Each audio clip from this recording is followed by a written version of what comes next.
A week into summer, and what do you know? It's hot. Just like with humans, the heat can be deadly for our family members that have four legs and are covered in fur. So let's get some insight on how we can keep them cool and comfortable. And here to help with that is the owner of Delmarva Canine in Pittsville, J.C. Richardson. Thank you so much for joining us this afternoon. Thank you for having us, ma'am. All right, so obviously, we know when we're hot, but how do we know when our pets are hot? Do they show any kinds of signs or symptoms? Miss Bryant, they certainly do. They are just like us. They start breathing heavy, the tongue comes out, they really start panting, and they start running for shade, just like us. Are there any breeds that are more susceptible to heat stroke than others? There is, ma'am.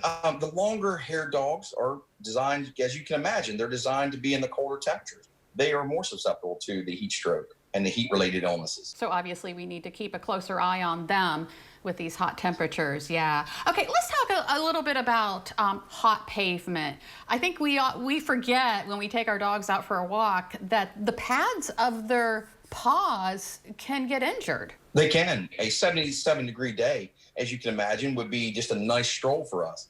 But on a 77-degree day, the asphalt can reach 125 degrees, wow, which within minutes can burn your feet. As you can imagine, if you take your shoes off, it's not going to feel very pleasant. Right. So we just have to remind ourselves that we have shoes on and they don't. Exactly. So should we be limiting their time outside during these hot temperatures? Yes, ma'am, or limit it or keep a very stringent and close eye on it. Yeah. Just like us, they love the cold air and they want to be cool. They're wearing a coat all year long. So a lot of people shave their dogs to keep them cool. Do you recommend that? We don't, but I would follow up with a vet on it. Some vets recommend it, some do not. It's very subjective. It does help some of the cooling. Some of the breeds, it does not help with the cooling. The fur, actually helps sometimes dissipate them. I know it sounds weird, but it kind of dissipates. Yeah, I think I've heard about that in Huskies because they have two different kinds of fur. Of course, obviously, we want to keep all of our pets hydrated and keep water for them. I remember a couple years ago, there was some kind of, I don't know if it was a rumor or something you see on social media saying that ice cubes are dangerous. Is that the case? They are, and even bathing a dog with ice cold water, because just like us, it constricts the blood flow. So if you can imagine, if you get an ice cold shower, it's going to constrict your veins and constrict your blood flow inside your body, which could throw the dogs into shock and things of that nature. So if a dog gets in a heat stroke, it's always recommended. So it's a nice cool bath all over the dog's body, include the stomach and also the pits area of the dog and up underneath. Make sure everything's nice and cool, but not ice cold. But not ice cold, that's right. Okay, let's talk a little bit of just leaving our dogs outside. I know some dogs love to be outside, but it can be dangerous even if they seem happy.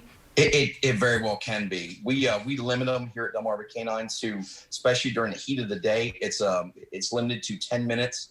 They go out more frequent, but they are not out there that long, because we want to get them back in the air conditioning as quick as possible. Sure. And of course, I think it goes without saying, most people know this, do not leave a dog in a hot car. My goodness, no. And, and that's been the golden standard. Everybody's worried about that for the years. But just like, and I'll give you an example, on a 70-degree day, so it's a beautiful 70-degree day, in 10 minutes, your car is sitting at 89 degrees. In 30 minutes, it's sitting at 104 degrees.